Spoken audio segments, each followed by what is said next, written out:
In addition to our own reporting, this program contains excerpts from a documentary made by a British production company, which aired in the UK 3 weeks ago. Some of the individuals who appeared in that documentary received compensation for their participation. No payment was made for any of the interviews conducted by Martin Bashir or ABC News. Tonight, it started with his own words. Words that made the world take notice. Really take notice. Why can't you share your bed? Was it an innocent, loving friendship or something much darker? As the trial of the century gears up, Martin Bashir returns to the secret world of Michael Jackson, exploring his pattern of unusual friendships with much younger boys that began more than 20 years ago. You'll hear from his detractors. As soon as they appear to be a little bit more into puberty, He just moves on to the next little special friend. And his defenders. Michael Jackson is not a child molester.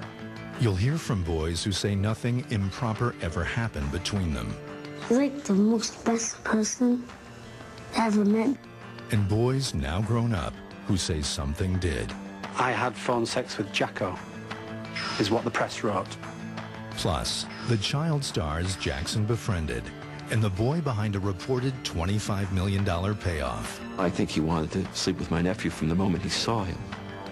Now, a new look at Neverland with the man whose documentary ignited a firestorm. A 2-hour special that picks up where Living with Michael Jackson left off 2 years ago, as Martin Bashir takes a closer look at Michael Jackson's secret world. Over 2 years ago, I started making a documentary about Michael Jackson. About these, I saw some extraordinary things. about this one, We went shopping. about that, this one, and these. You know, we got these, right? We raced go-karts. I met his children. It's okay, just get this off. Ow! Oh, please don't cry, baby. Oh. And his baby.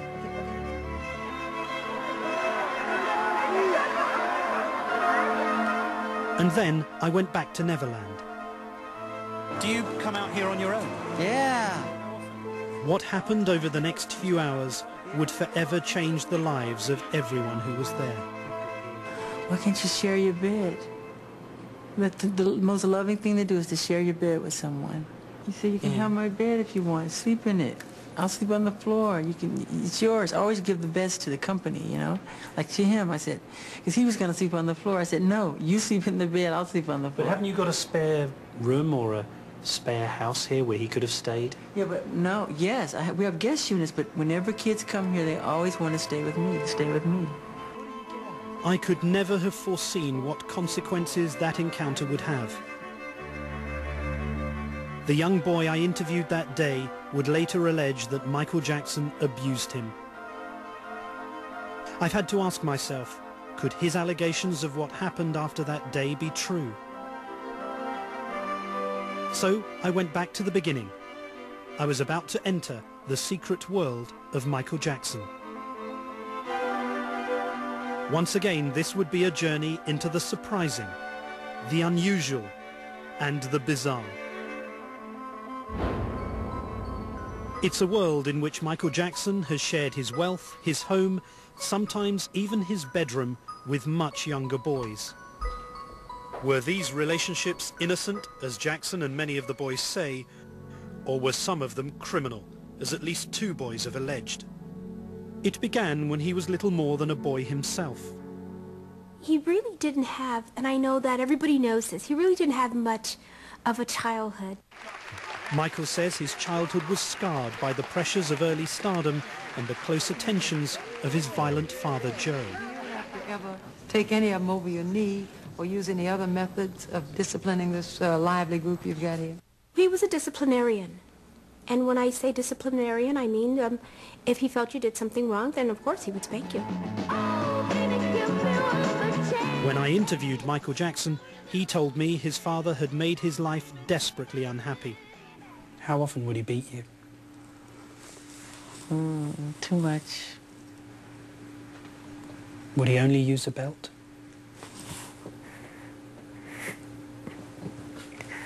Why do you do this to me?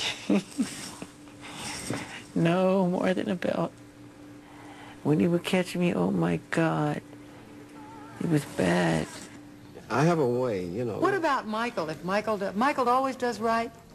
Strict, why do we have to do this and we can't do that? But that's part of growing up. According to Jackson, he didn't want to grow up. He craved the childhood he'd never had. Michael Jackson was reluctant to join the adult world.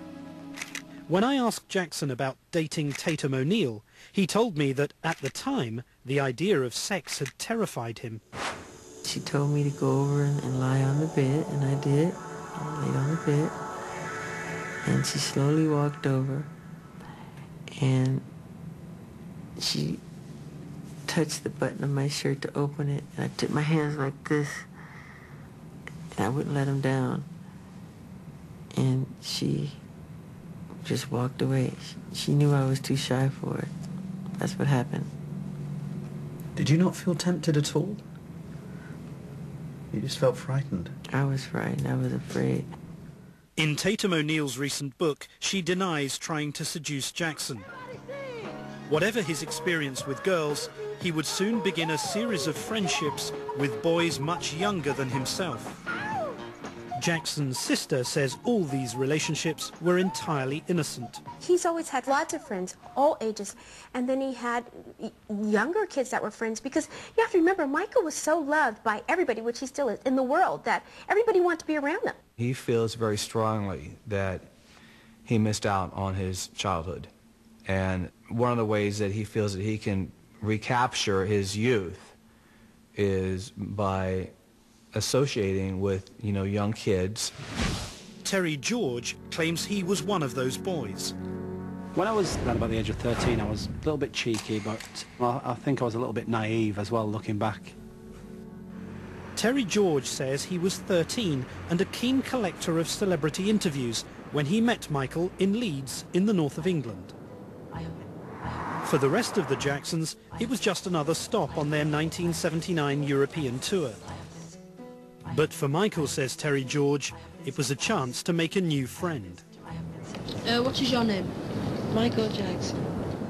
Michael would tour all over the world. There were little boys everywhere that would come to the hotels. And what is your job? I'm a singer. I didn't really mingle with other people, I didn't really have a lot of friends then. Determined to interview his idol, Terry says he found out where the Jacksons were staying. Then, armed with Michael's hotel room number and a tape recorder, he simply knocked on his door. What do you like most? Things that you like? I like kids a lot. Wow. It's certainly a lot smaller than it ever was. It's feels like it's been totally restructured. Michael said, "Who is it?" And I said, "My name's Terry, I've come to do an interview." And then he opened the door and says, he looked a bit shocked to see me, really. He's probably looking at this level. I was down here somewhere. I came into the room and I was sat on this bed here. The gap seemed much bigger as well because I had my tape recorder down there. Terry George says that at the end of the interview, he and Michael Jackson swapped phone numbers. Him giving me his number and asking for mine didn't really feel strange at all. It was great. It was a thrill. It was, I was happy to be in touch with a celebrity. After the tour left Britain, Terry George says that Michael Jackson started calling 2 or 3 times a week, and they had friendly conversations about their lives. His calls came quite late at night, normally anything from 11 in the evening, 10 in the evening, right through to 5 o'clock in the morning on some occasions. And then one night, he says Michael made a call that Terry has never forgotten. I had phone sex with Jacko, is what the press wrote. I met with Terry George to hear his account of what really happened that night. He spoke about masturbation, about him masturbating, did I masturbate. I never saw it coming. It wasn't something I expected. It just came out of the blue, really. He said, "Would you believe that I'm doing it now?" And let me hear him on the telephone, I could hear it. And what did you think he meant by that? Well, I knew what he meant by that because he was talking about it. He was talking about masturbation. I did feel uncomfortable. I can remember feeling uncomfortable. I felt awkward. What are your thoughts when you put the phone down? I thought that I didn't react as he wanted me to react. and I thought that perhaps he would never call me again, or I wouldn't hear from him again. You know, in hindsight, looking back at it now, I know that that type of conversation probably should never have happened, you know, and it probably wasn't natural. Terry George says there were no more sexual conversations. In time, the two lost touch. Terry George's friendship with Michael Jackson was over. A source close to the Jackson camp said Terry George's story isn't true. In the past, he has sold his story to the press. All this is an old, unsubstantiated accusation. Some people who've investigated Michael Jackson say he ultimately rejects many of his young friends. Michael Jackson changes his phone numbers. He's not available on the telephone anymore. As soon as they appear to be a little bit more into puberty, or that they have gotten their first facial hair, he just moves on to the next little special friend. But soon Michael would want to take one of his friends out before America's press on a double date with one of the world's most beautiful women. When we return, the public's first look at an unusual threesome, including a child star half Michael Jackson's age. He basically had Brooke Shields there as his date, but he had Emmanuel, you know, sort of in his arms. Next.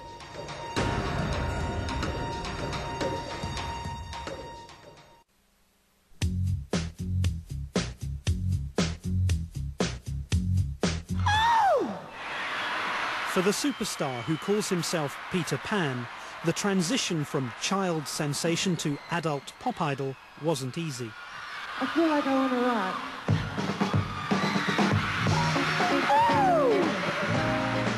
I'm most comfortable on stage than any place in the world. Being around, you know, everyday people and stuff, I feel strange. I do. He went through this phase in his life where he became extremely shy and totally changed. Totally changed his demeanor. He didn't want to see people, and he just became a totally different person. Michael Jackson told me about this difficult period in his life. Then one cousin would always, you know, look this to me when he see me, like, want to pop my pimples. Like, I would just go to the bedroom and cry, you know.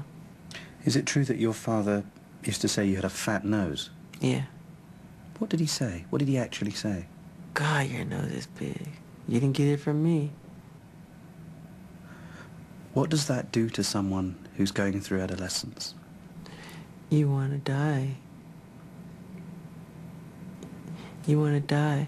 And on top of it, you got to go on stage in the spotlight in front of hundreds of thousands of people and just, God, it's hard. I would have been happier wearing a mask. At 21, Jackson was about to become a fully fledged superstar. But a friendship with a boy was about to startle the world. This video, Don't Stop Till You Get Enough, helped launch Michael's solo career. And he looks like a man who's breaking free. And when you watch Michael, you'd like to think that he was enjoying it too. In fact, it was one of the darkest times of Michael Jackson's life. In the midst of his private pain, Jackson was in public demand. And music's brightest new star was about to go on a date with Brooke Shields, America's most desirable young woman. But in his private life, Michael's new best friend was the tiny child star, Emmanuel Lewis. Regardless of how old we were in real life, we're not going to get older. That was just our frame of mind. We were Peter Pan. The 3-foot star was invited down to the set of Jackson's new video, Thriller, and met Michael while he was having his makeup done. And he's like, "Are you afraid of me?" You know? Of course not. You're Michael Jackson. But according to a Jackson biographer, some members of Jackson's family were becoming concerned about how the world would view this friendship. The two of them are rolling around in the grass and playing games with each other. They would do all the Thriller moves together, and it's so cute, so adorable. Do all those little things together, and no, there were no questions about it because it was a wonderful friendship. By 1984, Michael's second album, Thriller, was well on its way to being the best seller of all time. He was nominated for 12 Grammy Awards and was all set to be crowned King of Pop. But choosing his date for the ceremony, Jackson faced a dilemma: whom to take. I recall Brooke being over to the house and asking Michael if she could go with him to the awards. Michael was, you know, a little bit lukewarm on that. He liked her, but he liked Emmanuel better. He didn't want to say no, so he had 2 dates. But here, in a scene from Fox Broadcasting's Michael Jackson's Private Home Movies, just before he swept the board at the Grammys, he's seen arriving at the ceremony with Brooke on one arm and Emmanuel on the other. I didn't know the magnitude of how great this month was going to be in history. You know, you just didn't know. The extraordinary spectacle was seen around the world. You can imagine the surprise and shock that everybody felt that Michael Jackson and Brooke Shields were a couple with Emmanuel Lewis. He basically had Brooke Shields there as his date, but he had Emmanuel, you know, sort of in his arms. One look at this threesome, and some people wondered about Jackson's relationships. People wanted to know why Michael Jackson was hanging around with a boy less than half his age, but according to Emmanuel, this was just an innocent friendship. I mean, all we did was watch, you know, comedy or cartoons. Could anything negative happen between the two of us? The answer to that question, your question, is hell no. When Emmanuel Lewis suddenly started showing up in public with Michael Jackson, that was as if the water had burst over the dam. After that, the pattern began that we always saw Michael with a young male friend at his side, almost always. Life was about to get even stranger in Michael Jackson's secret world. Up next, with look-alike outfits, the mini Michaels begin to multiply. You know, the glove, the spin, The little coats, the fedora hats. the pants that were too short, and the sequin socks. When we return. That was then, but what happened when the boys grew up? Jimmy Safechuck, like so many others that I have come across, just simply got too old. When Michael Jackson's secret world returns, after this from our ABC stations. Next Thursday, a Diane... Well, isn't this a thriller? Michael Jackson was now a megastar, attracting plaudits from presidents. I'm very, very honored. Thank you very much, Mr. President. His relationship with boys looked like just one more eccentricity from a man who was becoming famous for being odd. There's always been so many eccentric things going on around Michael Jackson that almost lost in the background were these little boys that were always there. What people didn't know was that Jackson had been splashing cash on extravagant gifts for his new young friend and his family. One of the first boys to benefit from Michael's newfound wealth was the son of a Californian garbage man, 10-year-old Jimmy Safechuck.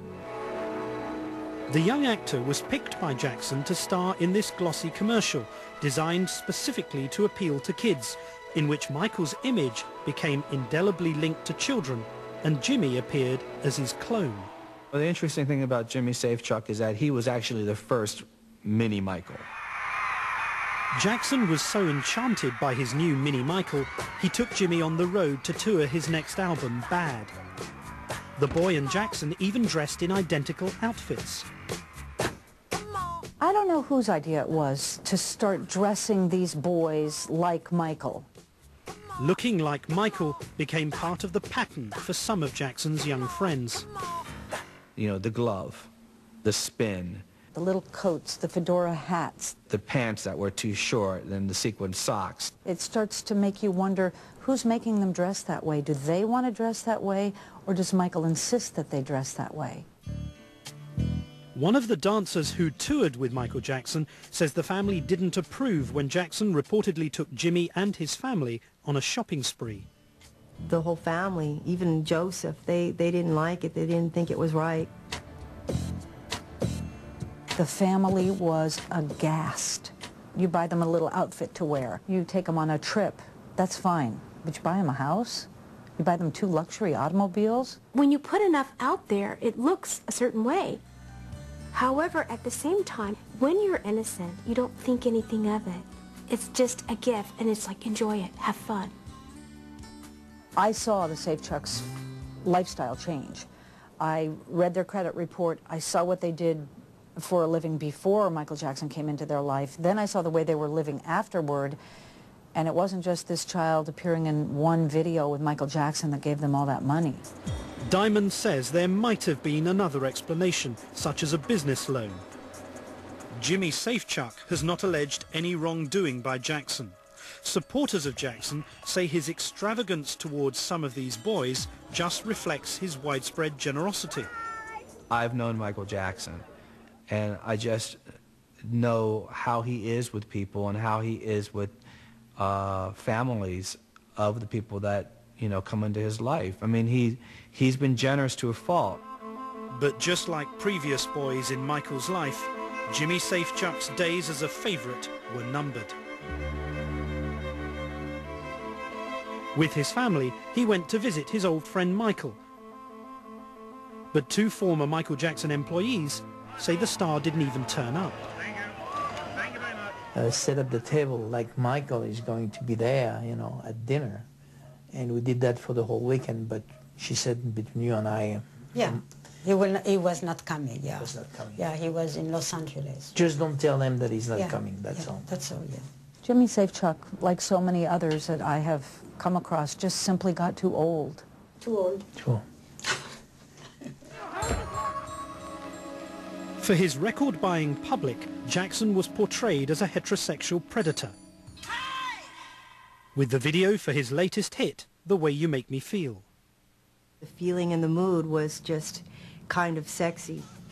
I think with me strutting in this tight dress and, you know, Michael chasing after me. That was the first video where the public saw Michael for the first time as a believable heterosexual male.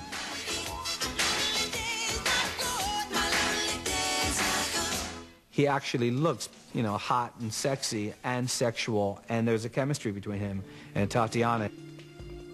But in private, Michael Jackson continued to have friendships with boys, which sometimes included their whole families. The way he does it is to just make them feel that he just adores them and loves them all. One of Michael Jackson's young friends claims that Jackson stayed at his home and won the trust of the entire family. He adopted my family. He started becoming more and more attached to my family as a whole rather than just me individually. This is the first letter that I ever got from him.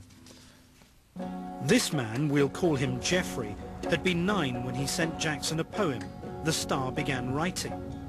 Hi, how's my best little friend in the whole world doing? Years later, when Jeffrey was 15, he says Jackson called him out of the blue and invited him to his hideout in LA. My parents dropped me off at his, his assistant's house. And so, we went in the car and drove to this secret spot. I would get butterflies in my stomach. I mean, it was unbelievable. We parked down here, and then there's an entrance there where it enables you to go up to the room there. And so that's what we did. That night, he says they watched TV and played video games. But he claims that eventually, Jackson befriended his entire family. We opened up our family to him, and he was kind of another member of the family. He got to experience what a family atmosphere was about. And I think that isn't something that he ever had himself. Jeffrey says that several times, one of the most famous men in the world drove out of Los Angeles to stay in his spare room.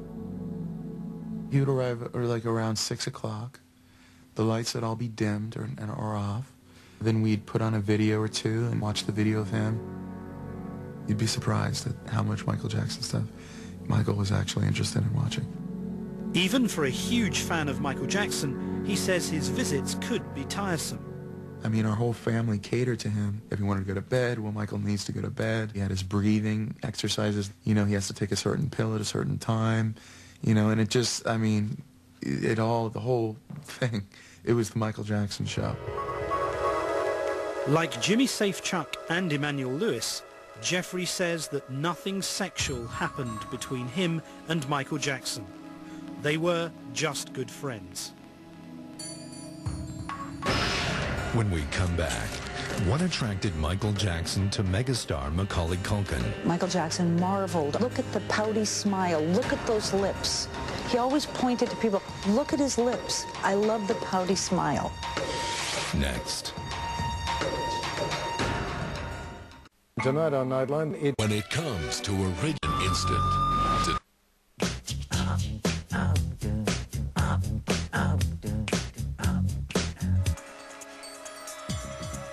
Corey Feldman was one of Michael Jackson's best-known young friends. The star of dozens of Hollywood blockbusters as a child, he was delighted to become part of Jackson's inner circle. It was a relationship that began at the height of Michael Jackson's fame. Riding the success of Thriller, he was idolized by millions, Corey Feldman among them. Blink your eyes. Feldman had starred in Gremlins, and later Stand By Me. You call my dad a loony again, and I'll kill you. Loony, loony, loony. And The Lost Boys. Good night, bloodsucker. By 13, he was already a teen idol himself. Feldman finally got his chance to meet Jackson on the set of the 80s smash hit movie, The Goonies. Michael Jackson called him late that night. Feldman says they spoke for 2 hours and a friendship between a man and a boy began. Corey Feldman says that attention from a superstar like Jackson was hugely important to him. He became obsessed with the star, dancing like him, even dressing like him.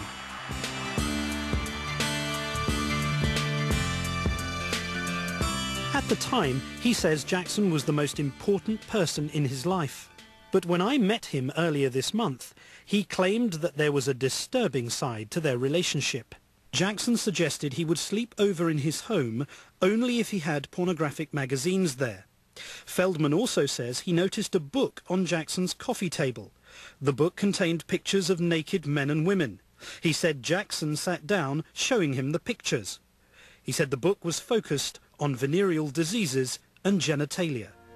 Feldman has stood up for Jackson on many occasions since that time, most recently in 2003. Help these kids. However, the two had fallen out for good a few years earlier, and he's recently re-evaluated their relationship. Feldman says that he was never molested by Jackson. Like many other children before him, as Corey got older, he says he had to leave Michael Jackson's secret world. Corey Feldman was subpoenaed to testify at Jackson's molestation trial. He's now named as a witness for both the prosecution and the defense. By 1987, Jackson was the world's most popular entertainer. His personal wealth was estimated at $100 million. But the 29-year-old superstar was still living at home with his parents. He decided to buy a place of his own to finally create his private world. By creating Neverland, Michael was able to live his fantasy of being Peter Pan. Peter Pan, to me, represents something that's very special in my heart. You know, he represents youth, childhood, never growing up, magic, flying, everything I think that children and wonderment and magic, what it's all about. And to me, I just have never, ever grown out of loving that or thinking that is very special. Do you identify with him? Totally.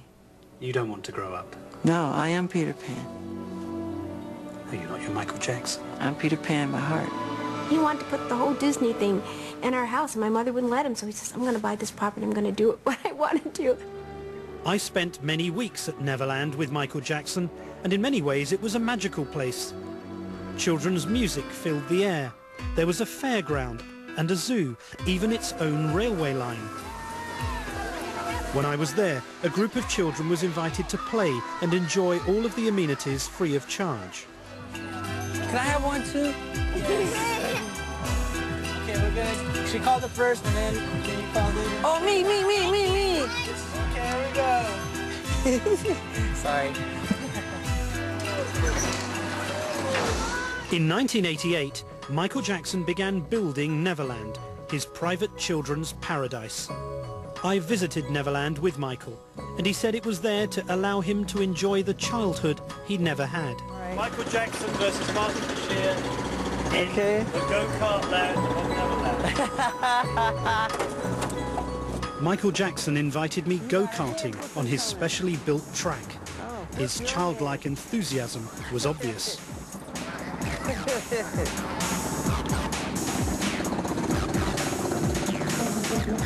Hey, he's cheating! He's cheating!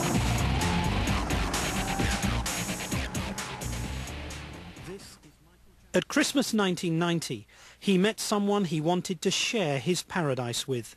And that meant not just sharing his home, but sharing his bedroom.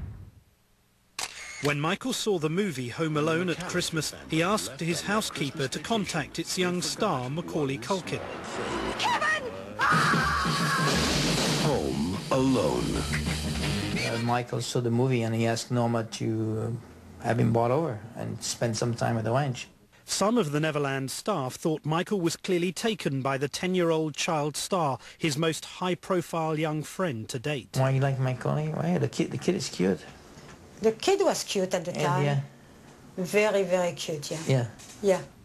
Michael Jackson marveled. Look at the pouty smile. Look at those lips. He always pointed to people, look at his lips. I love the pouty smile. Michael gave Macaulay Culkin the run of his new home. They had food fights and, you know, and a lot of, you know, great fun. Michael often filmed his new best friend.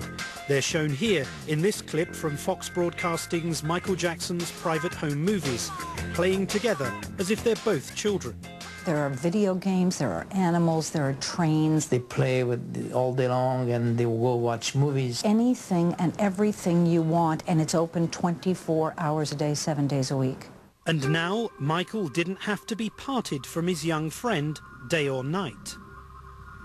But according to Macaulay and Michael Jackson, nothing improper or sexual ever took place. People, that's really what they kind of don't get, is that it's, you know, he has this bedroom, but at the same time, it's 2 stories. But yeah, it wasn't anything like weird. It wasn't anything we thought about it. We go to the movies and we do this, we do that, and it's like, okay, you know, just you plop down, you go to sleep, you wake up, you know, it's like, it was just kind of what friends do. I've slept in the same bed as, like, you know, a bunch of my friends. It's kind of just what happens, you know.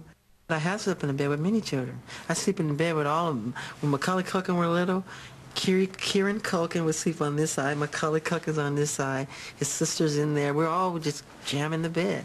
Then we wake up like dawn and go in the hot air balloon. You know, we have the footage. I have all that footage. But is that right, Michael? It's very right. It's very loving. That's what the world needs now. More love. From now on, it would become normal for some of Michael Jackson's friends to share his bedroom. When we return, the boy who imitated Michael Jackson, traveled with him and accused him of molesting him, claims of a slow and steady seduction, according to his uncle. I hate to use the word love, but in Michael's mind, perhaps that's what it was, love at first sight. Next.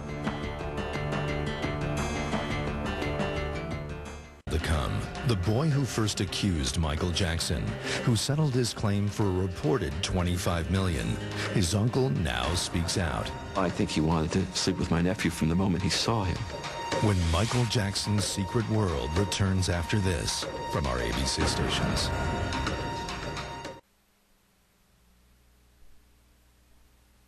In addition to our own reporting, this program contains excerpts from a documentary made by a British production company, which aired in the UK 3 weeks ago. Some of the individuals who appeared in that documentary received compensation for their participation. No payment was made for any of the interviews conducted by Martin Bashir or ABC News. Tonight, you thought you'd heard the whole story, but you've never seen it laid out like this. Deep inside the secret world of Michael Jackson. From the explosive documentary by Martin Bashir that ignited a worldwide firestorm, and the shocking words about boys in his bed. It's very loving. That's what the world needs now. To the trial of the century, we'll tell both sides of the story. They know he's not child molester. All that stuff's crap. The psychiatrist asked him what was the worst thing that's ever happened to you in your life. And he said, meeting Michael Jackson. For the first time, you'll hear portions of graphic tapes made to a psychiatrist by the first boy to accuse the pop star. Plus, Macaulay Culkin, Lisa Marie Presley, and the most recent accusations from the boy who used to be at Jackson's side. As Martin Bashir guides you through Michael Jackson's secret world. Michael Jackson had built Neverland, his Peter Pan paradise. Macaulay Culkin had come to stay. And other children would also share Michael Jackson's bedroom. And for the moment, many parents were happy to let them. Because it's Michael Jackson and he's a celebrity, people's judgment seems to fly out the window, particularly these parents. Despite some raised eyebrows, no one publicly had seriously questioned Jackson's relationship with boys. But he was about to meet the boy who'd change his fate forever. By 1993, Jackson's career had gone stratospheric. At the age of just 35, he was now one of the richest, most powerful men on the planet. His friendships with young boys had set him on a collision course. And Michael's next young favourite would bring the megastar crashing to the ground in full public view. The psychiatrist asked him what was the worst thing that's ever happened to you in your life. And he said, meeting Michael Jackson. Ray Chandler is the one close member of the Chandler family who isn't bound by a confidentiality agreement following his nephew's claims of sexual abuse in 1993. He did not witness the events that follow, but he says they were described to him by the boy and his father.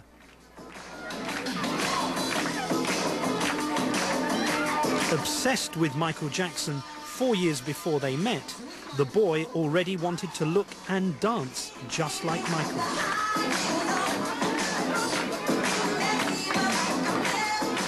And it was inevitable that Michael was going to meet some boy whose family was then going to try to bring him down.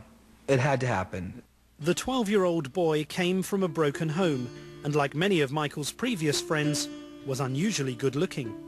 Very smooth skin, very fine, smooth features. You would pass him in the street and you would have to stop and look at him. He was so beautiful. Ray Chandler says, to begin with, there was nothing remarkable about the friendship. Michael exchanged numbers and, as usual, began calling the boy. Here's a 12-year-old boy taking the phone and going into his bedroom and closing the door. Something he had never done before. He hadn't dated any girls. This is something, you know, you expect that two young teenagers to take the phone in the room, you know. Then, he says, Michael invited the family to Neverland.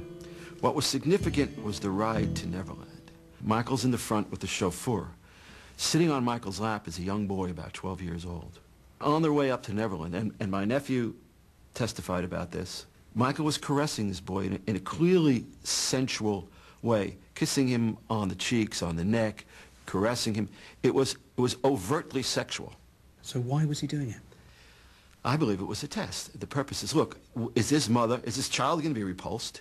Is the mother going to say, turn this limousine home, take me home? Or is she going to be polite and go through the weekend but never go back again? The boy, his sister and his mother joined Michael Jackson on an all-expenses-paid trip to Las Vegas. At this point, the boy says, the sleepovers began. Michael rented the very, very scary movie, The Exorcist. So he played and the boy was scared. So Michael suggested that he just spend the night in his room rather than sleep alone. The boy would later tell a psychiatrist brought in to evaluate his claims everything that he said followed. The sessions were recorded. I listened to those tapes with the boy's uncle, Ray Chandler. Tonight you can hear some of those tapes for the very first time. If the boy is telling the truth, they detail a slow and steady seduction that took place over months. I think he wanted to sleep with my nephew from the moment he saw him. It was, I hate to use the word love, but in Michael's mind, perhaps that's what it was, love at first sight. When his mother found out her son had slept in Jackson's bedroom, the boy says she challenged the star. Got my mom feeling so guilty that she just broke down in tears and said, okay, He told her that she was putting barricades in their relationship and it was all about love and trust and she should trust him. There was nothing wrong with it. It was all very innocent. But he cried and he made, as my nephew described it, he said that, oh, he made my mom feel so guilty that she cried too. Why did Michael Jackson cry? I think it's because crying works. It's often not going on. I was in his bed. Ray Chandler says that the next day, Michael Jackson gave the mother an expensive bracelet. According to the boy, Michael Jackson had not just got close to him, the world's most famous pop star had moved in with his family. Michael spent 30 straight nights in a row sleeping in the same bed. Michael's chauffeur would drop Michael off at the house at night and pick him up in the morning. Michael would go back and spend yet another night. They'd have dinner, they'd watch TV, they'd play video games, they'd do homework. It's such a bizarre, odd thing to think that this man who has millions and millions and millions of dollars would want to bunk with a young boy.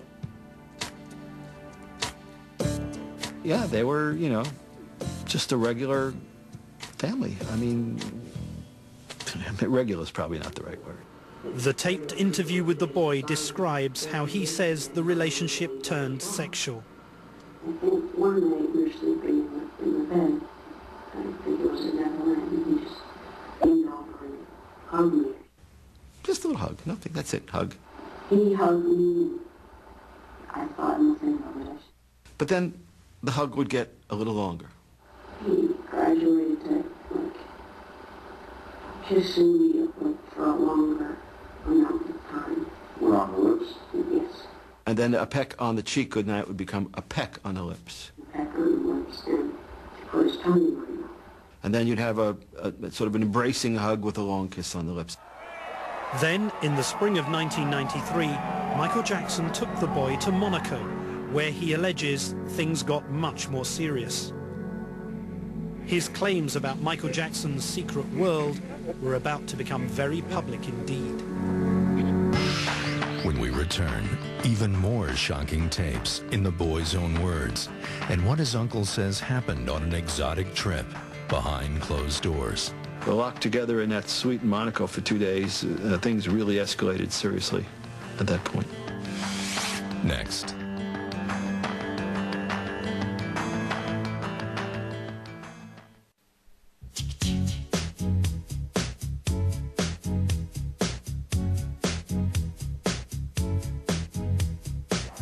In spring 1993, Michael took this boy and his family to Monaco as VIP guests at the World Music Awards. These clips were especially shot for the ceremony. Onlookers were shocked to see the boy on Michael's lap. Yet the star was aware of being filmed and didn't look like a man with anything to hide. But if the boy is telling the truth, behind the scenes there was already a new and secret side to their relationship. Later, in his statements to police and social workers, he would claim it was now that things got much more serious. We were alone and we took a bath together. They got undressed in front of each other. They saw each other naked. They took a bath together. And the masturbation began. Locked together in that suite in Monaco for 2 days, things really escalated seriously at that point. Some weeks later, the boy's father confronted his son. And there was one question, only one question the father asked him: did Michael Jackson touch your penis? He just said yes. Yes, yeah, he did touch my penis. During his psychiatry sessions, the boy would make even more detailed and graphic allegations. And one time he was masturbating, instead of masturbating with his mouth. And like if I didn't do it, then I didn't love him. They would masturbate themselves in front of each other. There was frequent oral sex on the part of Michael, performing oral sex on the boy. Soon it would be announced to the world that the star who said he loved children was now being accused of abusing one of them. Search warrants raided Jackson's ranch north of Santa Barbara. Entertainer Michael Jackson is the subject of a criminal investigation, using to say whether Jackson is a suspect or a victim. Bill Dworin was the lead investigator on the case in Los Angeles. You go into Mr. Jackson's bedroom. It's a very large room, a lot of stuffed animals, a lot of things that would be attractive to children. It wasn't a surprise because I went through many people's homes and found the same type of items, although on a lesser scale. One item that we found in the locked filing cabinet was a book showing nude boys in nude poses. It's not illegal. It's a book that I've seized in other investigations. If it's a person who has this material, who has a sexual interest in children, it becomes child erotica. As more damaging details emerged, it was a testing time for Jackson. But he hadn't seen anything yet. It was December 20th, 1993, and the police came knocking at the door of Neverland with a warrant to photograph Michael Jackson's private parts. The boy had drawn and described distinctive markings on Jackson's genitals. Based upon what the boy has said, we obtained a search warrant, not only for Jackson's residences, but also for Jackson himself. They wanted to match up the boy's rendition to what the reality was. They served a search warrant on me which allowed them to view and photograph my body, including my penis. Your front private parts, your back private parts, your side private parts. It was the most humiliating ordeal of my life. The most telling mark occurred when Michael Jackson actually lifted his penis, as if in an aroused state. When things get aroused, you see the other side, and those were the descriptions that he gave. I ask all of you to wait and hear the truth before you label or condemn me. Don't treat me like a criminal, because I am innocent. According to the lead investigator, the boy's description matched. We corroborated what the boy has said, and we were able to corroborate that through the photograph of Mr. Jackson. Did it prove that he had actually engaged in sexual molestation of this boy? No. Absent another adult eyewitness, what would have? Jackson's attorneys have repeatedly denied the boy's allegations, calling him a liar and his family greedy extortionists. But Michael Jackson and his legal team decided to end his ordeal. He paid the family a massive settlement, in total reported to be around $25 million. The resolution of this case is in no way an admission of guilt by Michael Jackson. With the boy's claims settled, the criminal case collapsed, and Jackson was never charged. When I interviewed Jackson, I asked him about what happened in 1993. The questions upset him deeply. What was that like when you first heard the allegations that were being made against you? It was shocking, and I'm not allowed to talk about this by way of law. So, But how did you feel about what was being said? I'm not asking you to talk about what was said. I was shocked because God knows in my heart how much I adore children. But isn't that precisely the problem, that when you actually invite children into your bed, you never know what's going to happen? But when you say bed, you're thinking sexual. They make that sexual. It's not sexual. But we're going to sleep. I tuck them in. I put a little music on, and to a little storytelling. I read a book. It's very sweet. Put the fireplace on, give him hot milk. You know, we have little cookies. It's very charming, very sweet. Sure. It's what the whole world should do. You reached a financial settlement with the family. Yeah, yeah. I don't want to do a long, drawn-out thing on TV like OJ and all that stupid stuff. And it wouldn't look right. I just said, look, get this over with. I want to go on with my life. It's just ridiculous. I've had enough. Go. As part of the settlement, the family could never discuss their relationship with Jackson in public again. I mean, this was nothing to Michael Jackson in terms of his finances, but it was everything in terms of his life, because it gave him a chance to, you know, start anew and make some decisions. A few months later, he would get married. Next, the ill-fated marriage, Michael Jackson and Lisa Marie Presley. What did she think about the young boys in his life? When we return.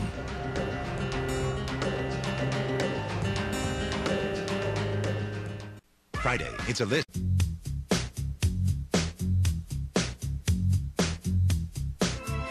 Ladies and gentlemen, Mr. Michael Jackson and Miss Lisa Presley Jackson.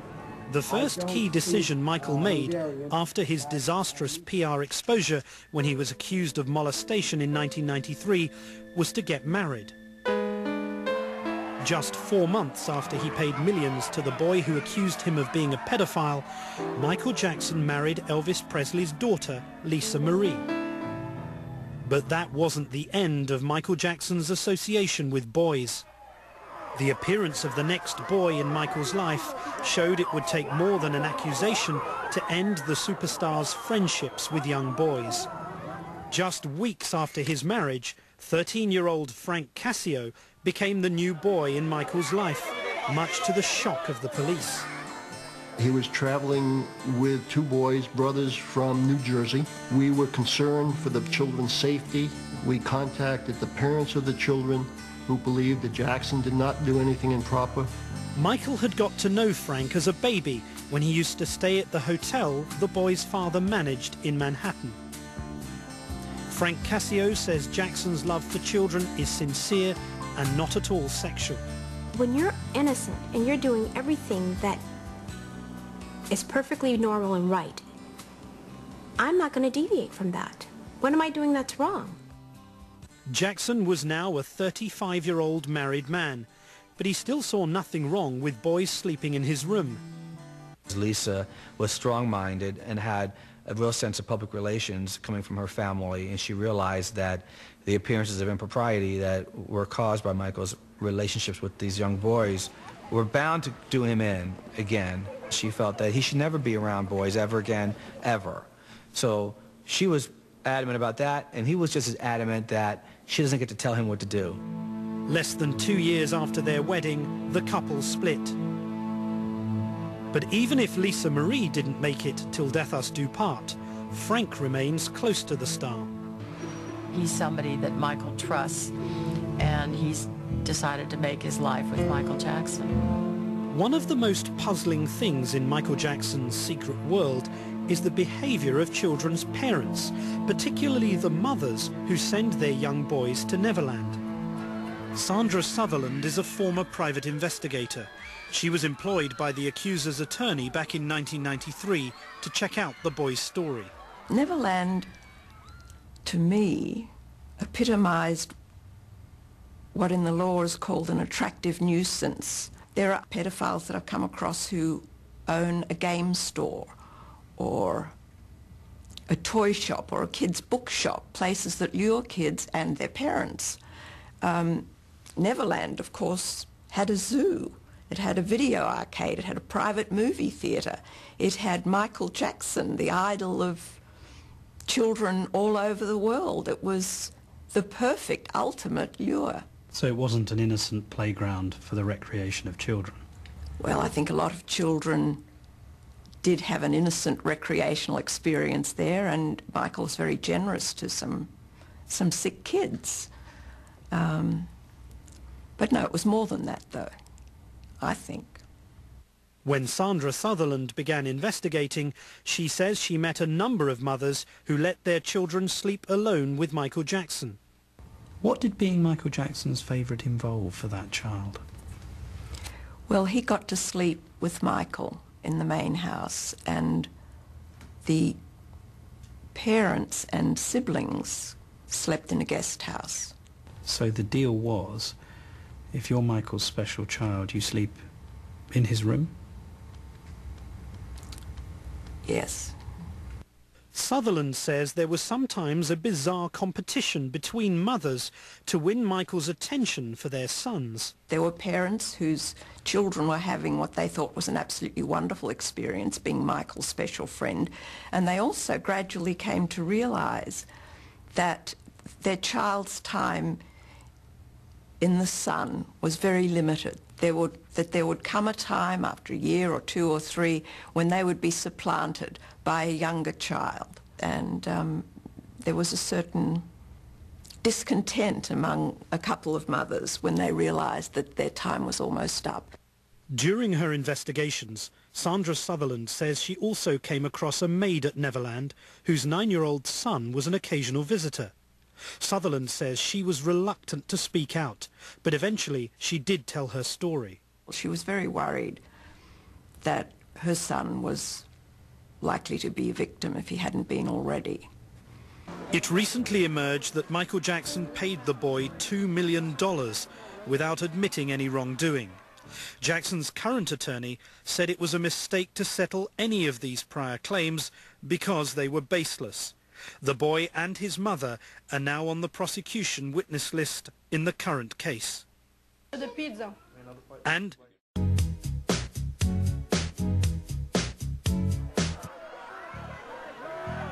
Jackson first survived pedophile accusations a decade ago. They cost the star far more than the $25 million payout. In recent years, his record sales have plummeted, and so has his personal fortune. In the meantime, Michael became a father. I spent time with his children during the making of my documentary. And I spent time with his baby the day after he'd been dangled out of a window in Berlin. Here's the bottle. Wait. It's okay, just get this off. Ow! Oh, please don't try to break it. Oh, What's his name? okay. Prince Michael II, we call him Blanket. Call him Blanket? Yeah. Blanket, Blanket, Blanket. Why do you call him Blanket? Because it's an expression I use with my family and my employees. I say, you should blanket me. I mean, you should blanket her with something, meaning like a blanket is a blessing. It's a way of showing love and caring. But throughout this period, Michael Jackson has carried on befriending young boys. If this was the guy next door, the minute he said, "Oh, yeah, I'm sleeping with little boys around the block," he'd be tarred and feathered. But Michael Jackson isn't the guy next door. He's a 46-year-old superstar who continued to have boys sleeping over.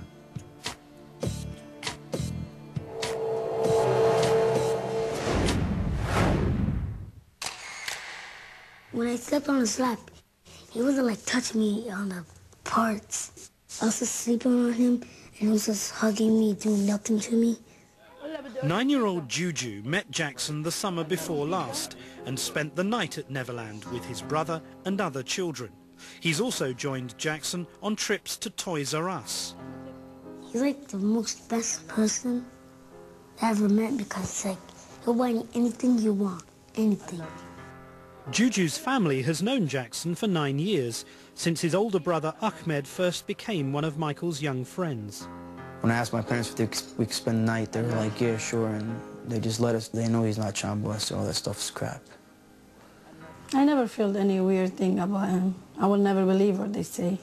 When I told my friends, they were like surprised, but they thought he was gay, but he really wasn't. So I told them.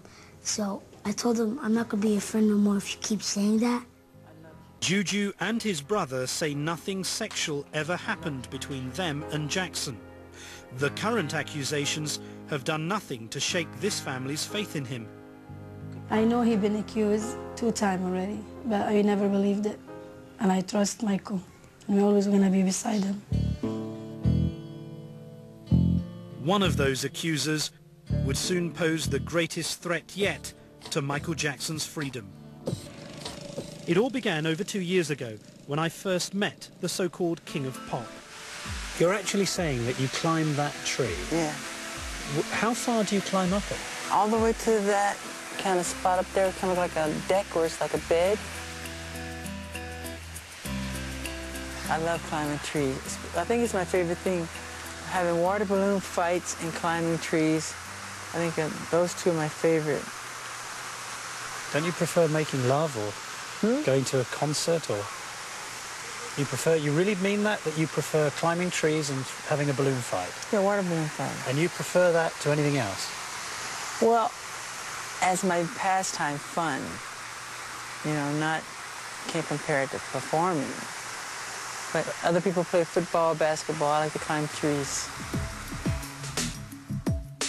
We were filming my documentary, Living with Michael Jackson. During that time, we met this 12-year-old boy. Neither I nor the young boy had any idea that our brief encounter would lead to the indictment of one of the world's most famous entertainers for the crime of molestation. Before the interview began, Jackson took the boy off for a private chat, according to the boy's grand jury testimony reported by ABC News.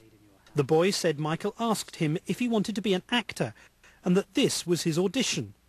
Jackson wanted him to say good things about him, grab his hand, and act like Michael was his father. What is it about Michael that makes him connect so well with children? What is it? Because he's really a child at heart. He acts just like a child. He knows how a child is. He knows what a child thinks. Were your parents happy that you were here with Michael? Yeah, my mom was all very, very, very happy. And I know they're happy because I was happy. Did they come with you? Yeah, most of the time, but I wasn't really with my parents. I was mainly with Michael. But they were happy that you were here? Yeah. There was one night I stood in there, I asked him if I could stay in the bedroom. And he let me stay in the bedroom. And I was like, Michael, you can sleep on the bed. And he was like, no, you sleep on the bed, sleep on the bed. We're like, no. The boy stunned the world by exposing how Jackson, the superstar, was still openly inviting young boys into his bedroom, although Jackson says he slept on the floor. And then he finally said, okay, if you love me, you sleep on the bed. I was like, oh, man. When I heard those words, if you love me, it sent chills down my spine because those are classic pedophile words. If you love me, you will do this. Appropriate for a man. Psychiatrist Carol Lieberman was so alarmed by what she claimed were clear signs of abuse that she filed a complaint with the Santa Barbara authorities, a complaint that was later dismissed. Is leaning against Michael's shoulder, looking up with these puppy dog eyes. He's just so submissive to Michael. You can tell how much control Michael has over him. Why can't you share your bed? The most loving thing to do is to share your bed with someone. What outraged many people was hearing Jackson talk about sharing his bed with young boys. After all, this was the same man who in 1993 paid more than $25 million to a boy who claimed the superstar abused him. But is it really appropriate for a 44-year-old man to share a bedroom with a child who is not related to him at all? That's a beautiful thing. That's not a worrying thing? Why should it be worrying? Who's the criminal? Who's Jack the Ripper in the room? This is a guy trying to help heal a child. I'm sleeping in a sleeping bag on the floor. But even though Jackson's relationship with this new boy raised some of the same old questions, no one today, not the boy, not the police, not the prosecutors, claims that any abuse had occurred at the time of my interview. The alleged molestation would come later. But when you say bed, you're thinking sexual. They make that sexual. It's not sexual.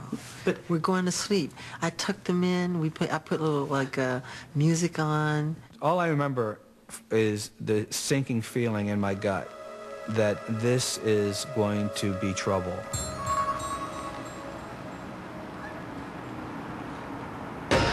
When we return, the explosive fallout from Martin Bashir's questions. That's when Michael Jackson was revealed to all of us as the guy who thought it was just lovely for men to sleep with boys. But even tougher questions were just starting.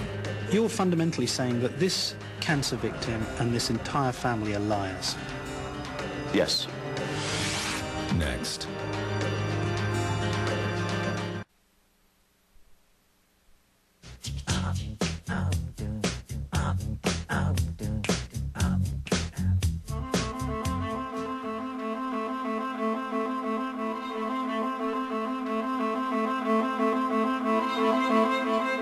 February 2003, my documentary aired. The reaction was immediate. Who was this boy with Michael Jackson? And why was he sharing his bedroom? Later the question would become, was that boy molested by Michael Jackson? Jackson had met the boy 2.5 years earlier. The 10-year-old was in the hospital, fighting for his life, riddled with cancer. He made a wish. The TV in the room was on, and Michael Jackson was on. And he looked up, he said, "Can I meet Michael Jackson?" I said, "Yes, you could do that." At that time, the boy's family thought he may only have weeks to live. He had a 18-pound tumor in his stomach, and they'd had to take one of his kidneys out, spleen out, and the cancer was spreading all over his lung and liver. He wanted to meet Michael Jackson in the worst way. He gave him his phone number. He got those late-night phone calls. He ultimately got that invitation to Neverland. He and his family went to Neverland, and they were wowed. Miraculously, after meeting Jackson, the boy eventually recovered. And, like other boys, he would end up in the star's bedroom. Piercing eyes, million-dollar smile. He fits the Michael Jackson pattern. Like some of Jackson's other young friends, this boy, from a troubled home with limited resources, was lavished with attention and gifts. And he says there was something else: pornography. The boy says he and his younger brother looked at porn on the internet with Michael Jackson. He says they were in Jackson's bedroom with the superstar's friend Frank Tyson, whom we met earlier in this broadcast when he was one of Jackson's young friends years before. ABC News consultant Joe Tacopina represents Frank Tyson. Let me read you something that the accuser says happened on one of his very first visits to Neverland. He says, "Frank started pushing the computer, and I didn't know what he was doing, and he put it on like pictures of girls."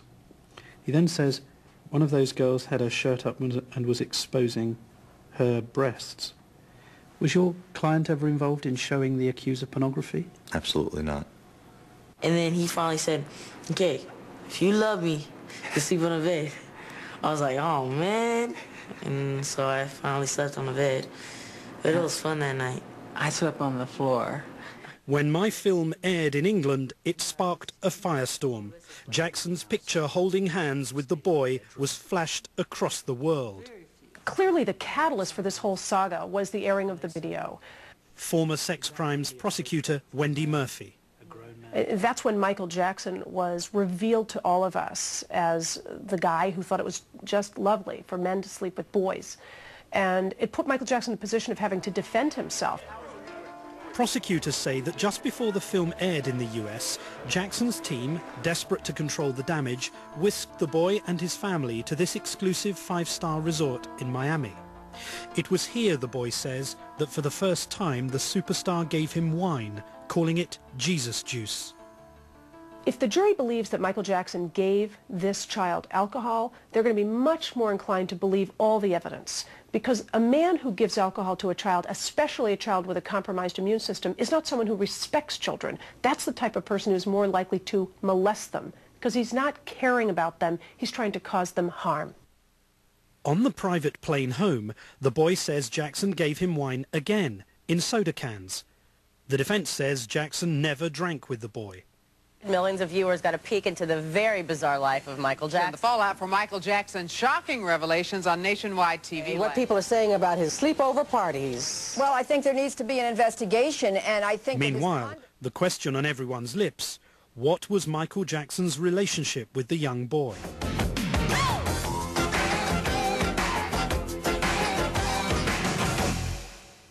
Jackson's answer came 2 weeks later. In a TV special to rebut my documentary, the boy's mother defended the star in a written statement read by Maury Povich. The relationship that Michael has with my 3 children is a beautiful, loving, father, sons, and daughter one. To my children and me, Michael is a part of our family. The mother now says that statement and several others were made under duress. And then the unthinkable.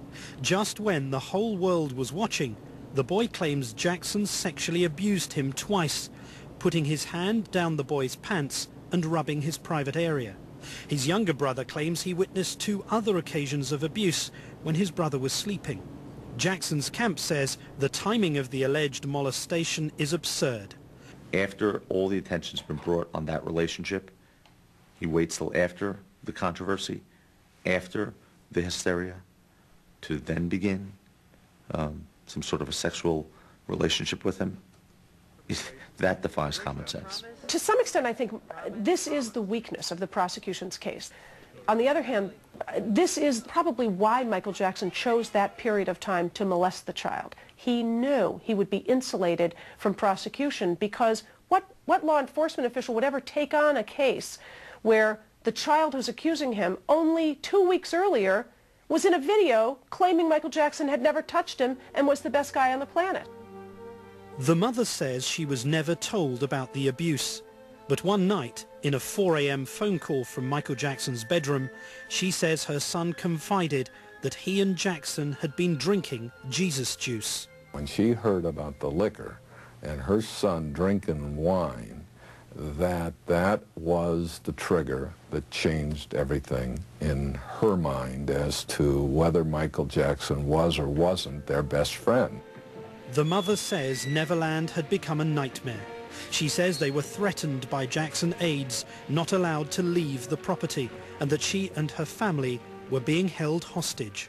During the period of time when they're allegedly held hostage, we have receipts that will show the mother and her teenage daughter getting manicures and pedicures, shopping at stores. I mean, it's laughable. Jackson's supporters say they are confident they'll be able to destroy the credibility of the accuser's family at trial. You're fundamentally saying that this cancer victim and this entire family are liars. Yes. If you want to attribute a reason or a motive, I don't think it's hard to find one. It's financial. Michael Jackson has a bullseye on his back. He's a one-man lotto ticket. What evidence do you have that this is a shakedown? Who do they go to first? A lawyer, not the police. You see, if my child, and I believe my child was sexually abused by someone, I'm not looking for a personal injury lawyer. I'm looking for a police officer or a baseball bat. Nobody shook Michael Jackson down then, and no one is shaking Michael Jackson down now. Larry Feldman represents the family. He also represented the alleged victim in 1993, who settled for around $25 million. A coincidence? The Jackson camp doesn't think so. The mother drives this train. It's a mother who exercises enormous control over these boys, who is claimed not to be after the money, but all she wants is money, who, instead of going to the police when she believed these allegations had merit, went to the same attorney that got a $20 million settlement for Michael Jackson 10 years earlier. It takes a lot to believe that a mother who cares about her son, she may not be the best parent on the planet, but she cares about her son, and she would force him to lie about being molested? I mean, where are those kinds of parents? I've never encountered such a case where a mother would be so cruel to a child she loves that she would force him to falsely believe that he was assaulted. The mother says this time there will be no out-of-court settlement, that she doesn't want, quote, the devil's money.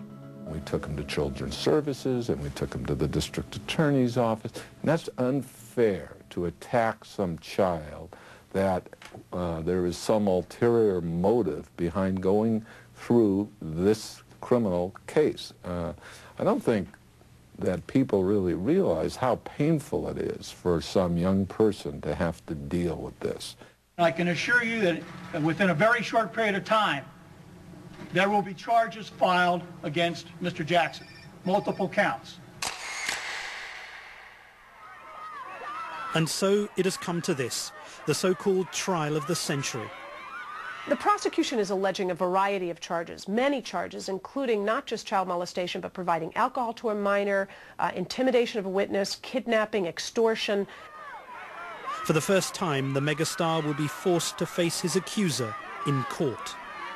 In a sense, the prosecution is prepared to put on a very full picture of not a one-time incident with Michael Jackson fondling the child in his home, but a rather extensive story of not only how Michael Jackson came to meet the family, how he selected them, how he groomed the child, how he became suspicious that he was going to be found out, and the steps that he took to try to silence this family. Recently, Jackson proclaimed his innocence, casting himself as the victim. Years ago, I allowed a family to visit and spend some time at Neverland. Neverland is my home. I allowed this family into my home because they told me their son was ill with cancer and needed my help. Through the years, I have helped thousands of children who are ill or in distress. These events have caused a nightmare for my family, my children, and me. I never intend to place myself in so vulnerable a position ever again. I love my community, and I have great faith in our justice system. Please keep an open mind and let me have my day in court. I deserve a fair trial like every other American citizen. I will be acquitted and vindicated when the truth is told. I've prosecuted hundreds of child sex cases and never had the kind of corroborative evidence the prosecution has here. And I'm talking about fingerprints on pornography, Michael Jackson giving the child alcohol. This is stuff that the jury's going to find hard to dismiss, and more importantly, it's literally going to transform the air in the courtroom. Because all of a sudden, Michael Jackson isn't that nice guy, celebrity superstar. Michael continued with children because he was innocent. The people that accused him know they're lying. Why would a boy nurse someone else back to health and then turn around and even when they're sick, this kid was sick. He was dying. Why would he molest him? Would you? Nobody would. A sick child? No. And his mother, in fact, has said, I know for sure, 100%, he's not guilty because he loves children. He would never do this. I mean, the truth is, those people don't know. They weren't there. Child abuse doesn't happen in front of witnesses. They really can't be in a position to know. And mothers love their sons. I'm sure Mrs. Jackson loves her son, and she wants desperately to believe that it's not true. Michael Jackson's representatives declined to comment on tonight's broadcast, saying that they are prohibited by the judge's gag order. I was nearing the end of my journey into Michael Jackson's secret world, and what to think at the end of it all. I'd met some of Jackson's young friends, Terry George, who said Jackson talked to him about masturbation during a phone call. I felt a little bit disgusted, but, you know, this was Michael Jackson. And we've seen a number of boys who said that nothing untoward ever happened to them. He's not child molesting, all that stuff's crap. I haven't seen Michael Jackson since my documentary aired. The next time I'll see him will be in court, when his secret world will be judged. He should know better. He's made a lot of mistakes. He's done a lot to himself. He's his own worst enemy when it comes to some of his decisions, but he's not a child molester. So do you think Michael Jackson is a predatory pedophile? Yes, it's a hard word, a hard term, but I think he is, yes. In my heart, I truly believe that he will be vindicated.